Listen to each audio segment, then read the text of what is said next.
Hello everyone, कैसे हैं आप सभी लोग। आज के इस वीडियो में हम डिस्कस करेंगे बजट क्या होता है एंड फिजिकल पॉलिसी जो होती है वो क्या होती है। बहुत ही इंटरेस्टिंग टॉपिक है और बहुत ही सिंपल तरीके से हम इन सब चीज़ों को क्लियर करेंगे। तो इस लेक्चर में हम बात करेंगे बजट की, बजट क्या होता है, मनी बिल क्या होता है, फाइनेंस बिल क्या होता है। इसके बाद हम बात करेंगे कि बजट को कैसे बनाया जाता है, कब प्रस्तुत किया जाता है। अलग अलग बजट के बारे में हम बात करेंगे, टाइप ऑफ बजट को डिस्कस करेंगे जिसमें परफॉर्मेंस बजट क्या होता है, जीरो बेस्ड बजट क्या होता है, आउटकम बजट क्या होता है और जेंडर बजट क्या होता है। तो ये सारी चीजें हम क्लियर करेंगे। बजट से रिलेटेड हमारे कॉन्स्टिट्यूशन में हमको कहाँ पर उल्लेख देखने को मिलता है और उससे रिलेटेड काफी इंपॉर्टेंट पॉइंट्स है, वो सारी चीजें हम क्लियर करने वाले हैं। इसके बाद हम डेफिसिट के बारे में बात करेंगे, घाटा के बारे में बात करेंगे जिसमें revenue receipts, revenue expenditure, capital receipts, capital expenditure, ये सब क्या होते हैं और किस तरीके से budget deficit, physical deficit, primary deficit और रेवेन्यू डेफिसिट को कैलकुलेट किया जाता है। तो इनके फॉर्मूले जो है वो एग्जाम में पूछे जाते हैं। तो ये सारी चीज़ें आज के इस वीडियो में हम कंप्लीट करने वाले हैं। वीडियो काफ़ी इंटरेस्टिंग होने वाला है। तो चलिए स्टार्ट करते हैं हमारे सेशन को। देखिए, बजट जो शब्द है ये फ्रेंच भाषा के एक शब्द है बॉगेट, उससे लिया गया है।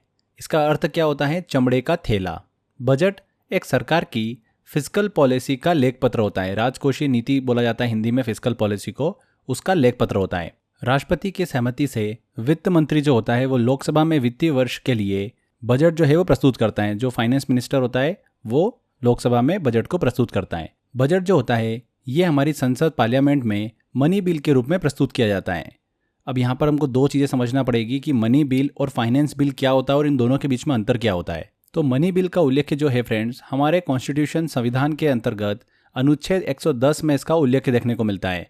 इसे लोकसभा में प्रस्तुत किया जाता है मनी बिल को। अब कोई भी बिल मनी बिल है या नहीं ये कौन डिसाइड करता है? लोकसभा का स्पीकर बताता है। देखिए, जो संचित निधि होती है, भारत का खजाना होता है संचित निधि, वहां से जब भी मनी को निकालने का काम होता है, धन को निकालना, जमा करना, उधार लेना या फिर उधार देने से रिलेटेड या फिर न्यू टैक्स को लाने या हटाने से रिलेटेड अगर कोई विधेयक है, कोई बिल है, तो वो क्या होता है? मनी बिल कहलाता है। इन सबसे संबंधित प्रस्ताव वाले विधेयक बिल जो होते हैं वो क्या कहलाते हैं? मनी बिल कहलाते हैं। तो ये मनी बिल आपको क्लियर हुआ। जबकि अगर हम फाइनेंस बिल की बात करें तो फाइनेंस बिल में देखिए क्या अंतर होता है। जब भी नया टैक्सेशन लागू करना होता है या फिर पुराना जो टैक्स सिस्टम है उसमें अगर कुछ परिवर्तन करना है, उससे संबंधित अगर प्रस्ताव लाने होते हैं तो उसे क्या बोला जाता है? फाइनेंस बिल बोला जाता है, वित्त विधेयक बोला जाता है। इसका उल्लेख जो है हमारे संविधान में आर्टिकल 117 में देखने को मिलता है। तो मनी बिल क्या होता है, फाइनेंस बिल क्या होता है, ये आपको क्लियर हो गया होगा अच्छे से। आगे देखिए, बात करते हैं कि कॉन्स्टिट्यूशन में बजट के बारे में कहाँ बताया गया है। तो हमारे संविधान में बजट शब्द का उल्लेख जो है वो नहीं किया गया है, कहीं पर भी हमको उल्लेख नहीं देखने को मिलता है। इसकी जगह पर वार्षिक वित्तीय विवरण मतलब एनुअल फाइनेंशियल स्टेटमेंट का उल्लेख जो है वो देखने को मिलता है। और ये कहाँ पर देखने को मिलता है? हमारे संविधान के आर्टिकल 112 में। ठीक है, काफ़ी इंपॉर्टेंट है। एनुअल फाइनेंशियल स्टेटमेंट के नाम से हमारे संविधान में इसका उल्लेख किया गया है। आर्टिकल 112 और आर्टिकल 202 जो है ना, ये दोनों काफ़ी इंपॉर्टेंट है। आर्टिकल 112 सेंट्रल बजट को बताता है, जबकि आर्टिकल 202 जो है ये स्टेट बजट को बताता है। ठीक है, तो इस चीज़ को दिमाग में रखना है। आगे देखिए, अगर सिंपली हम बजट को समझें तो उससे पहले एक दो टर्म आपको क्लियर होना बहुत ज़रूरी है। एक होता है रिसीट और दूसरा होता है एक्सपेंडिचर। रिसीट्स और एक्सपेंडिचर क्या होता है? प्राप्ति और व्यय। देखिए, रिसीट की बात करें तो ये वो धनराशि होती है, वो पैसा होता है जो सरकार को अलग अलग सोर्सेज जैसे कि टैक्स से, लोन से, इन सब से प्राप्त होता है। उसी को क्या बोलते हैं? रिसीट्स बोलते हैं। गवर्नमेंट के पास में पैसा आना। ठीक है। एक्सपेंडिचर की बात करेंगे मतलब व्यय करना। वो धनराशि होती है जो सरकार जो होती है वो अलग अलग कार्यों में खर्च करती है, जैसे कि स्वास्थ्य के क्षेत्र में करती है, शिक्षा मतलब एजुकेशन के फील्ड में करती है, सुरक्षा के क्षेत्र में करती है, आर्मी के ऊपर पैसा खर्च करती है।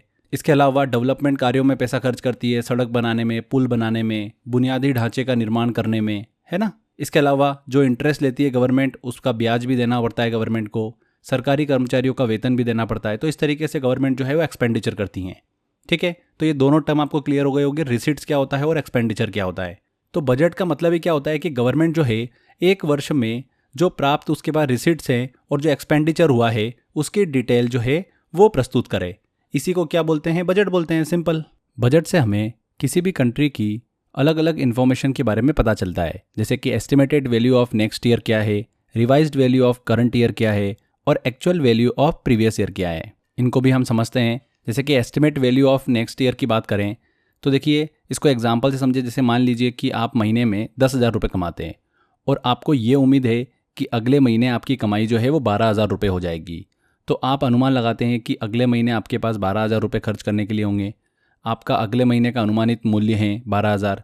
तो उसी प्रकार सरकार ये अनुमान लगाती है कि वह अगले साल में टैक्स और जो अदर सोर्सेस है वहाँ से जो इनकम कलेक्ट करेगी, ठीक है, जो गवर्नमेंट को आय होगी, उस आय के हिसाब से गवर्नमेंट जो है वो कितना एक्सपेंस करेगी, और इसे ही क्या बोला जाता है, estimated value of next year कहा जाता है। समझ में आया आपको? अब बात करते हैं कि revised value of current year क्या होता है। तो देखिए, इसको भी एग्जांपल से समझे। जैसा मान लीजिए कि आपने 10,000 रुपये जो है महीने की शुरुआत में कमाने और 8,000 रुपये खर्च करने का एक एस्टिमेट लगाया था, लेकिन मंथ के बीच में आपकी कमाई 12,000 रुपये हो गई और आपने जो खर्च किया था वो 9,000 रुपये खर्च कर दिया। तो आप अपने बजट को क्या करेंगे, बदल देंगे। ये आपके चालू महीने, मतलब जो करंटली आपका मंथ चल रहा है, उसमें संशोधित मूल्य होगा, ठीक है। उसी प्रकार से गवर्नमेंट क्या करता है, जो करंट फाइनेंशियल ईयर चल रहा होता है, जो चालू वर्ष होता है, पहले जो उसने एस्टिमेट लगाई थी, फिर बाद में जो उसने बदली है, अगर उसकी रियल इनकम और रियल एक्सपेंडिचर जो है वो एस्टिमेट से अलग हो तो उसे ही हम क्या बोलते हैं, revised value of current year कहते हैं। समझ में आया आपको बात? ठीक है। अब बात करते हैं actual value of previous year क्या है। तो actual value of previous year, इसको भी एग्जांपल से समझो तो अच्छे समझ में आएगा। मान लो कि महीने की शुरुआत में आपने सोचा कि आप 10,000 रुपये कमाने वाले हैं और 8,000 रुपये खर्च करेंगे। मंथ के एंड में हम देखते हैं कि रियल में आपने 11,000 रुपये कमाए और 7,500 रुपये आपने खर्च किए। जो एक्चुअल हमारा निकल कर आया, जो हमने प्रेडिक्शन किया था, और फिर क्या घटा, यही आपका जो है पिछले महीने का क्या है, वास्तविक मूल्य कहलाया। उसी प्रकार से गवर्नमेंट जो है साल के एंड में ये देखती है कि अपने वास्तव में उसने कितनी राशि जो है वो जुटाई है, कितनी इनकम करी टोटल, और कितना खर्च किया, कितना एक्सपेंडिचर किया। यही क्या होता है friends, actual value of previous year होता है। तो आपको ये तीनों टर्म अच्छे समझ में आ गई होगी। आगे बात करते हैं। अब देखिए, बजट को कैसे बनाया जाता है, बजट को किस तरीके से प्रस्तुत किया जाता है, ये भी काफ़ी इंपॉर्टेंट सेक्शन है, यहाँ से क्वेश्चंस बनते हैं। तो फ्रेंड्स, बजट को फाइनेंस मिनिस्ट्री जो होती है उसके अंतर्गत एक डिपार्टमेंट होता है, डिपार्टमेंट ऑफ इकोनॉमिक अफेयर्स, उसके द्वारा बनाया जाता है। बजट को हर एक साल फरवरी के फर्स्ट वर्किंग डे पर यूनियन फाइनेंस मिनिस्टर जो होता है उसके द्वारा पार्लियामेंट के किसी भी हाउस में पेश किया जाता है। जिस दिन बजट लोकसभा में आता है उसी दिन राज्यसभा में भी प्रस्तुत होता है। संसद द्वारा बजट पास किए जाने तक सरकारी खर्च जो होता है वो कहाँ से किया जाता है, लेखानुदान से किया जाता है, वोट ऑन अकाउंट के तहत प्राप्त किया जाता है। ये भी काफ़ी इंपॉर्टेंट है, एग्जाम में पूछा गया था ये, और इसके बारे में हमारे संविधान के आर्टिकल 116 में उल्लेख किया गया है, लेखा अनुदान मतलब वोट ऑन अकाउंट के बारे में। फिर आगे क्या होता है, बजट को डिस्कशन के बाद में पार्लियामेंट द्वारा मंजूरी दी जाती है और ये डिस्कशन जो होता है लोकसभा राज्यसभा में होता है। फिर प्रेसिडेंट ऑफ इंडिया जो होते हैं उनकी फाइनल मोहर लगती है और एनुअल बजट जो होता है वो 1 अप्रैल से लागू किया जाता है। ठीक है। बजट के लास्ट वर्किंग डे पर इकोनॉमिक सर्वे रिपोर्ट जो है वो जारी की जाती है। जो कंट्री में इकोनॉमिक सर्वे रिपोर्ट होती हैं उसे डिपार्टमेंट ऑफ इकोनॉमिक अफेयर्स जो है मिनिस्ट्री ऑफ फाइनेंस के अंतर्गत आता है, उसके द्वारा प्रिपेयर किया जाता है। किसके द्वारा प्रिपेयर किया जाता है, डिपार्टमेंट ऑफ इकोनॉमिक अफेयर के द्वारा। और ये सर्वे क्या बताता है, उस कंट्री की इकोनॉमिक हेल्थ एंड कंडीशन के बारे में बताता है। तो इस तरीके से बजट को प्रिपेयर किया जाता है और प्रस्तुत किया जाता है। आगे बात करते हैं अलग अलग टाइप के बजट की, जैसे परफॉर्मेंस बजट क्या होता है, जीरो बेस्ड बजट सिस्टम क्या होता है। तो काफ़ी इंपॉर्टेंट है ये सेक्शन भी, ध्यान से समझिएगा। परफॉर्मेंस बजट की बात करें, हिंदी में तो बहुत डिफिकल्ट नाम है इसका, निष्पादन बजट। ठीक है। तो परफॉर्मेंस बजट जैसा कि नाम से स्पष्ट है कि परफॉर्मेंस, जो भी करंटली फाइनेंशियल ईयर चल रहा है उसके परिमाणों को आधार मानकर, एक बेस मानकर अगले साल का बजट तैयार करना, यही क्या होता है, परफॉर्मेंस बजट होता है। इस साल आप कैसा परफॉर्मेंस करते जा रहे हो, इसी को आधार मानकर अगले साल का बजट तैयार करना ही परफॉर्मेंस बजट होता है। समझ में आया आपको? इसके बाद हम बात करते हैं जीरो बेस्ड बजट सिस्टम की।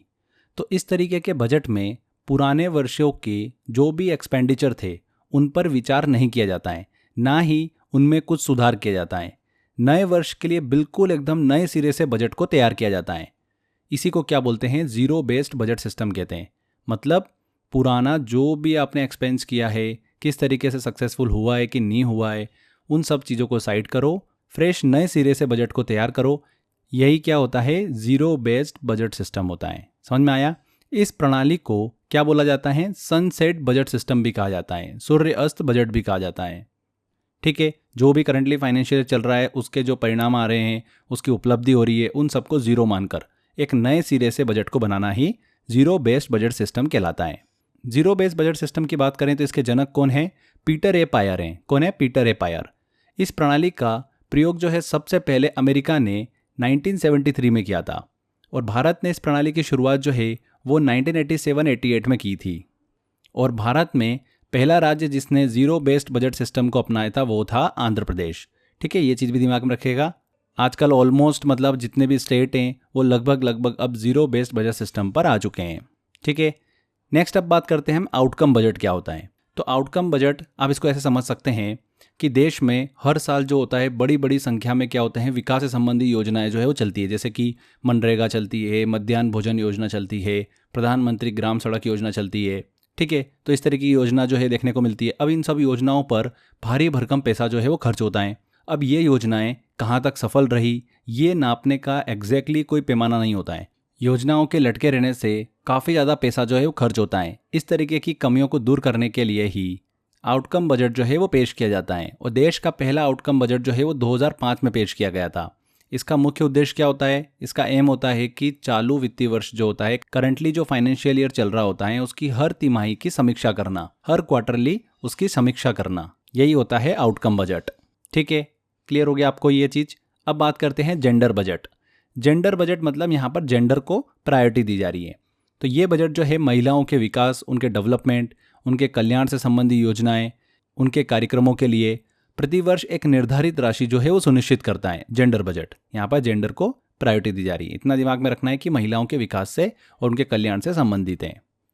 नेक्स्ट अब हम बात करते हैं गिलोटिन। गिलोटिन वर्ड क्या होता है? देखिए, जब बजट में डिमांड फॉर ग्रांट्स को बिना बहस और चर्चा के पास कर दिया जाता है तो इसे ही क्या बोलते हैं? गिलोटिन कहते हैं। इसको सिंपल भाषा में आपको समझाता हूँ। देखिए, डिमांड फॉर ग्रांट्स क्या होता है? ये वह धनराशि होती हैं जो अलग अलग मंत्रालय होते हैं, अलग अलग मिनिस्ट्री होती है, विभाग होते हैं, उनके कामकाज के लिए बजट में सरकार से जो है वो पेमेंट मांगते हैं, मतलब अमाउंट मांगते हैं। अब बिना बहस और चर्चा के जब इन्हें पास कर दिया जाता है, बजट में हर मांग पर संसद में बहस होती है, चर्चा होती है, लेकिन जब समय की कमी होती है और बहस के लिए पर्याप्त समय नहीं होता है तो बिना बहस के इन मांगों को पास कर दिया जाता है कि इस मिनिस्ट्री ने इतना पैसा मांगा है, ठीक है दे दिया, तो उस पर डिस्कशन नहीं हुआ। यही प्रक्रिया क्या होती है? बिना चर्चा के सभी मांगों को एक साथ पास कर देना, जिससे कि बजट समय पर पारित हो सके। इसी को ही बोला जाता है गिलोटिन।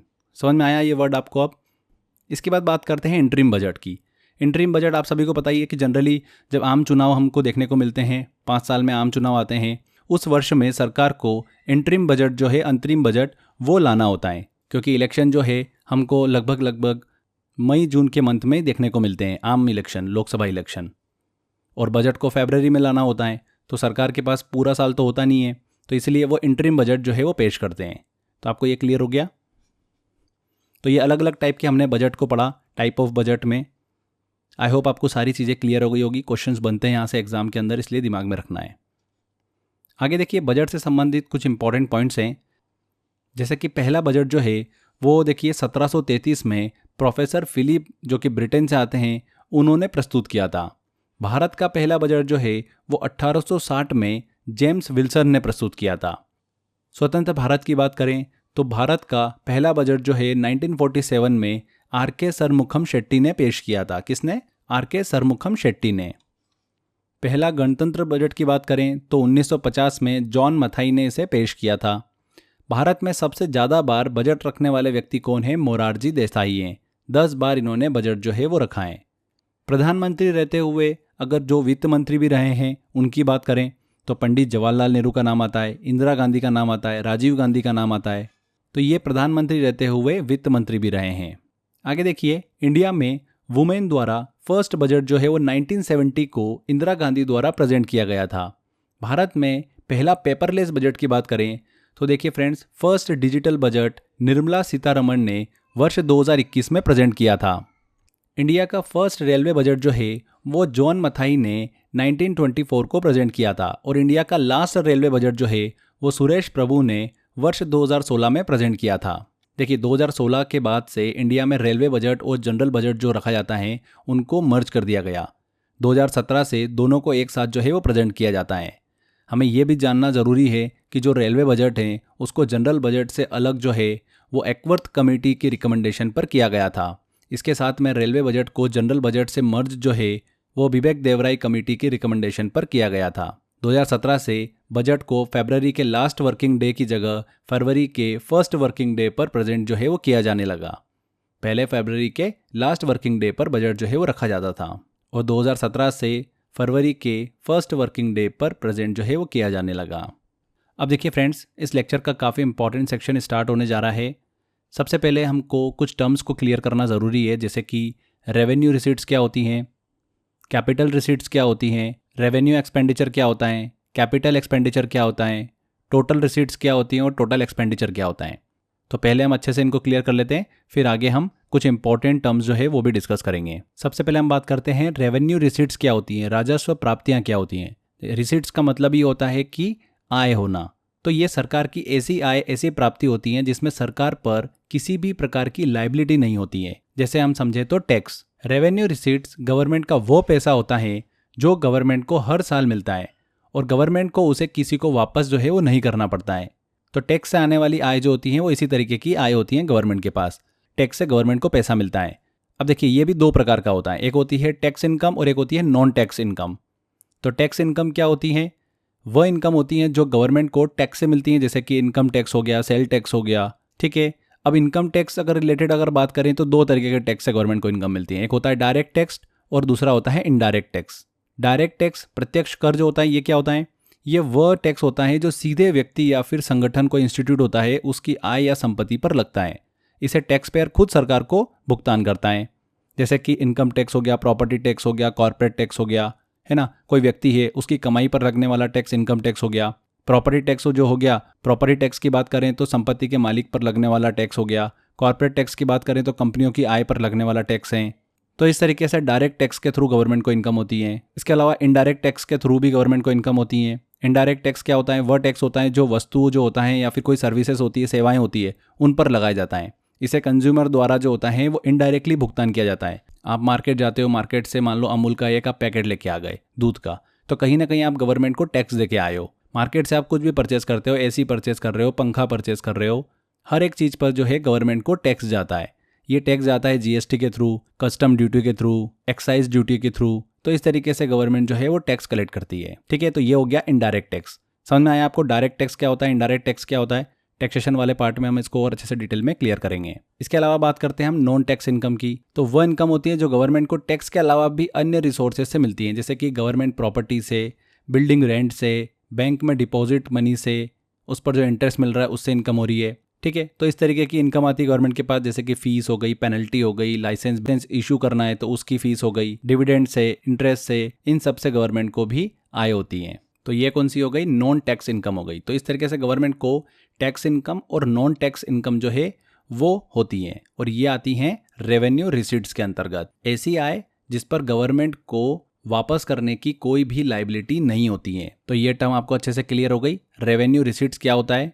अब बात करते हैं कैपिटल रिसीट्स की। तो कैपिटल रिसीट्स क्या होता है? ये गवर्नमेंट का वो पैसा होता है जिसे गवर्नमेंट को रिटर्न करना होता है या जिसे गवर्नमेंट द्वारा सेल करके कमाया जाता है। सिंपल शब्दों में समझे तो सरकार की ऐसी आय या ऐसी प्राप्ति जिसमें सरकार पर लायबिलिटी होती है, इन फ्यूचर सरकार को भुगतान करना होता है। अधिकतर इसके अंदर घरेलू ऋण जो होता है, मतलब जो लोन होता है, वो हमको देखने को मिलता है।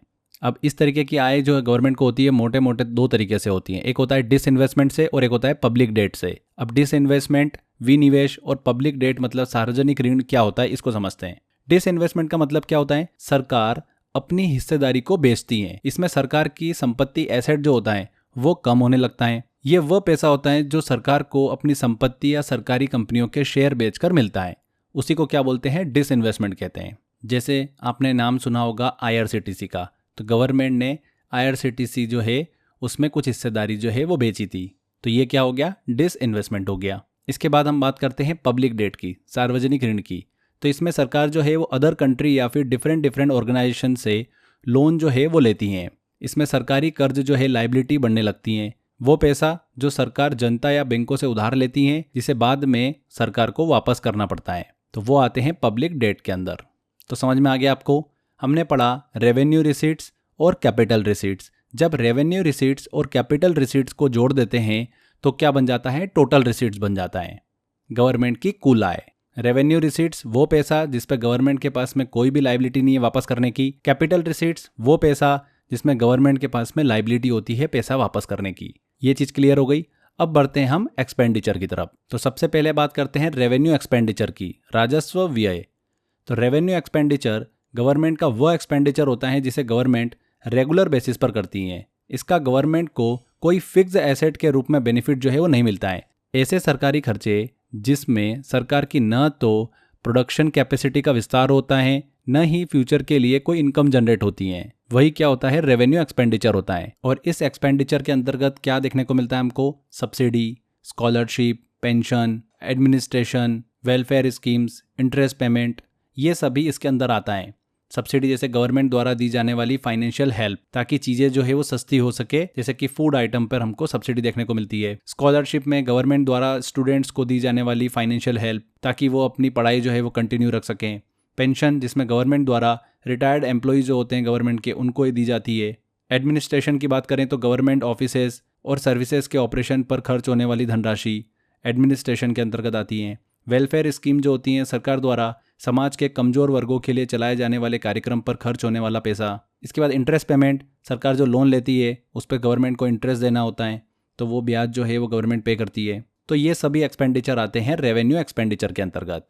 क्लियर हो गया आपको? इसके बाद हम बात करते हैं कैपिटल एक्सपेंडिचर की, पूंजीगत व्यय। ऐसे सरकारी खर्चे जिनमें सरकार की प्रोडक्शन कैपेसिटी का विस्तार हो रहा होता है और फ्यूचर के लिए इनकम जो है वो जनरेट होगी, उसी को क्या बोलते हैं, कैपिटल एक्सपेंडिचर बोलते हैं। कैपिटल एक्सपेंडिचर में गवर्नमेंट को लॉन्ग टर्म लेवल पर प्रॉफिट जो है वो देखने को मिलता है। इसके अंदर इन्वेस्टमेंट आता है, रीपेमेंट ऑफ पब्लिक डेट आता है। इन्वेस्टमेंट की बात करें, निवेश की बात करें तो इसमें सरकार के द्वारा इंफ्रास्ट्रक्चर सेक्टर जो होता है उसमें एक्सपेंस किया जाता है। इसमें सरकार की एसेट जो है वो बढ़ती है। रीपेमेंट ऑफ पब्लिक डेट की बात करें तो सरकार द्वारा लिए गए ऋण को वापस करने पर जो खर्च होता है वो वाला पैसा होता है, ये रीपेमेंट ऑफ पब्लिक डेट। तो कहने का मतलब ये है कि कैपिटल एक्सपेंडिचर में गवर्नमेंट को लॉन्ग टर्म में जो है वो प्रॉफिट होता है। ऐसे सरकारी खर्चे जिसमें सरकार की प्रोडक्शन कैपेसिटी का विस्तार हो रहा होता है, क्लियर, वो होता है अपना कैपिटल एक्सपेंडिचर। इसके अंदर बहुत अलग अलग बिजनेसेस भी आते हैं, अस्पताल भी आते हैं, जहाँ से गवर्नमेंट को इनकम भी होती है। तो ये दोनों एक्सपेंडिचर हमने अच्छे से पढ़ा, रेवेन्यू एक्सपेंडिचर और कैपिटल एक्सपेंडिचर। जब रेवेन्यू एक्सपेंडिचर और कैपिटल एक्सपेंडिचर दोनों को जोड़ देते हैं तो क्या बन जाता है, टोटल एक्सपेंडिचर बन जाता है। ठीक है, अब देखिए फ्रेंड्स, हमने अच्छे से चारों टर्म को डिस्कस कर लिया है। आई होप आपको भी अच्छे से क्लियर हो गया होगा। अब देखिए यहाँ पर हमको 3 इंपॉर्टेंट टर्म जो है वो देखने को मिलती है बजट से related, balance budget, surplus budget और डेफिसिट बजट। अब ये क्या होता है इसको समझते हैं।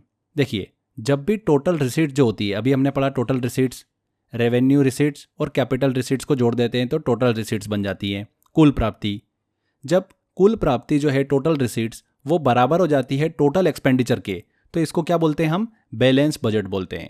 ठीक है, सरप्लस बजट किसको बोलेंगे, जब टोटल रिसीट जो है, प्राप्ति जो है वो ज़्यादा हो जाए एक्सपेंडिचर से, तभी तो वो सरप्लस हो जाएगा। तो सरप्लस बजट उसी को बोलते हैं। टोटल रिसीट ज़्यादा है टोटल एक्सपेंडिचर से, अगर टोटल एक्सपेंडिचर ज़्यादा हो जाएगा टोटल रिसीट से तो वो हो जाएगा घाटे का बजट, जिसे बोलते हैं डेफिसिट बजट। तो ये तीनों चीज़ आपको अच्छे से क्लियर हो गई होगी। सरप्लस बजट में यही है कि गवर्नमेंट के पास जितना पैसा आ रहा होता है, गवर्नमेंट जो है उसे कम खर्च कर रही होती है और पैसा बचा रही होती है, इसी को सरप्लस बजट बोलते हैं। वहीं डेफिसिट बजट में क्या होता है, गवर्नमेंट जो है वो ज्यादा पैसा खर्च कर रही है बट पैसा कम आ रहा है, तब इस कंडीशन में गवर्नमेंट को क्या करना पड़ता है, लोन लेना पड़ता है। तो ये सरप्लस बजट और डेफिसिट बजट आपको क्लियर हो गया होगा अच्छे से। अब गवर्नमेंट को जो लोन लेना पड़ता है, ये 2 तरीके से गवर्नमेंट जो है वो लोन लेती है, एक इंटरनल सोर्सेज से और दूसरा एक्सटर्नल सोर्सेज से। तो ये क्या होता है इसको भी समझते हैं हम। इंटरनल सोर्सेज की बात करें तो इसमें कंट्री जो होती है वो खुद अपनी कंट्री से लोन लेने का ट्राई करती है, जैसे कि आरबीआई से लोन ले रही हैं, देश की जनता से लोन ले रही हैं। ठीक है, वहीं एक्सटर्नल सोर्सेज की बात करें तो कंट्री अपनी कंट्री के बाहर से लोन लेने का ट्राई करती हैं, जैसे कि अदर कंट्री से वो लोन ले रही हैं, इंटरनेशनल ऑर्गेनाइजेशन जो है उनसे लोन ले रही हैं। तो इस तरीके से 2 सोर्स से गवर्नमेंट जो है वो लोन लेती है। अब भारत के बजट की बात करें तो भारत के बजट में डेफिसिट मतलब घाटा देखने को मिलता है। तो जो घाटा होता है उसको कंट्रोल करने के लिए FRBM एक्ट 2003 को पास किया गया था। ये एक्ट क्या होता है इसको समझते हैं। FRBM का फुल फॉर्म होता है फाइनेंशियल रिस्पॉन्सिबिलिटी बजट मैनेजमेंट। इसमें 3 रूल जो है वो बनाए गए थे। 3 रूल क्या क्या थे। पहला, फिस्कल डेफिसिट को GDP का 3% करना। फिस्कल डेफिसिट क्या होता है ये भी मैं आपको आगे बताने वाला हूँ। फिस्कल डेफिसिट को GDP का 3% करना। दूसरा क्या बोला, रेवेन्यू डेफिसिट जो हो रहा है उसको 0 करना, इसको भी अभी मैं आपको बताने वाला हूं। और तीसरा रूल क्या था कि GDP और लोन का अनुपात जो है वो 60% होना चाहिए, 60%। इसका मतलब है कि कुल कर्ज जो है देश के GDP का 60% होना चाहिए, और इस 60% में 40% कर्ज जो है वो केंद्र सरकार पर होना चाहिए और 20% कर्ज जो है वो राज्य सरकारों पर होना चाहिए। एग्जाम्पल से समझे तो देश की जीडीपी अगर 100 रुपये है तो कुल कर्ज 60 रुपये होना चाहिए, जिसमें से 40 रुपये का कर्ज केंद्र सरकार सेंट्रल गवर्नमेंट के पास और 20 रुपये का कर्ज जो है वो राज्य सरकारों पर होना चाहिए। ठीक है, तो ये FRBM financial responsibility budget management में 3 रूल जो है वो बनाए गए थे डेफिसिट जो होता है बजट के अंदर उसको कंट्रोल करने के लिए। ठीक है, अब मैंने आपको बताया अभी कि फाइनेंशियल डेफिसिट, रेवेन्यू डेफिसिट, तो ये क्या होता है इनको अब अच्छे से हम डिस्कस करते हैं। देखिए अभी मैंने आपसे 6 टर्म जो है वो डिस्कस करी थी, revenue receipts, revenue expenditure, capital receipts और कैपिटल एक्सपेंडिचर। जब रेवेन्यू रिसीट्स और कैपिटल रिसीट्स को जोड़ देते हैं तो टोटल रिसीट्स बन जाती है। रेवेन्यू एक्सपेंडिचर और कैपिटल एक्सपेंडिचर को जोड़ देते हैं तब वो क्या बन जाता है, टोटल एक्सपेंडिचर बन जाता है। ठीक है, ये चीज तो क्लियर है आपको। अब आगे देखिए फ्रेंड्स, जब टोटल एक्सपेंडिचर जो हो रहा है उसमें से हम माइनस कर दें टोटल रिसीट्स को तो इसे क्या बोलते हैं, बजट डेफिसिट बोलते हैं। क्या बोलते हैं, बजट डेफिसिट। ऑब्वियस सी बात है, यहाँ पर टोटल एक्सपेंडिचर ज़्यादा है और टोटल रिसीट जो है वो कम है। एक्सपेंडिचर ज़्यादा हो रहा है और प्राप्ति कम हो रही है तो इसे क्या बोलेंगे, बजटीय घाटा बोलेंगे, बजट डेफिसिट बोलेंगे। समझ में आ गया आपको। सीधे सीधे एग्जाम के अंदर फॉर्मूला पूछते हैं इसलिए इंपॉर्टेंट है, ध्यान रखना है आपको। इसके बाद देखिए टोटल एक्सपेंडिचर जो होता है, आगे देखिए जो टोटल एक्सपेंडिचर हो रहा है, कुल खर्चा हो रहा है, उसमें से हम माइनस कर देते हैं टोटल रिसीट्स को एक्सेप्ट बोरोइंग, जो भी लोन ले रहे हैं उसको छोड़कर माइनस कर दो। तो ये क्या बन जाता है फ्रेंड्स, फिजिकल डेफिसिट बन जाता है। जब जो भी आप खर्चा हो रहा है देश के अंदर उसमें से माइनस कर दो जो प्राप्ति हो रही है। अब लोन तो गवर्नमेंट ले रही है अपनी रिक्वायरमेंट को फुलफिल करने के लिए, उस लोन को साइड में रख दो, लोन को छोड़कर टोटल रिसीट्स को माइनस कर देते हैं तो ये क्या बन जाता है, फिजिकल डेफिसिट बन जाता है। इसी को फिजिकल डेफिसिट जो है वो कहा जाता है राजकोषीय घाटा। समझ में आया आपको। ये फिजिकल डेफिसिट जो है गवर्नमेंट बजट प्रस्तुत करते टाइम पिछले साल का जो एक्सपेक्टेड उन्होंने किया था फिजिकल डेफिसिट उसका एग्जैक्ट आंकड़ा जो है वो प्रस्तुत करती है और जिस साल के लिए बजट रख रही है उसका भी एक्सपेक्टेड फिजिकल डेफिसिट जो है वो बजट में गवर्नमेंट रखती है। ये चीज़ आपको क्लियर हो गई, फिजिकल डेफिसिट क्या होता है।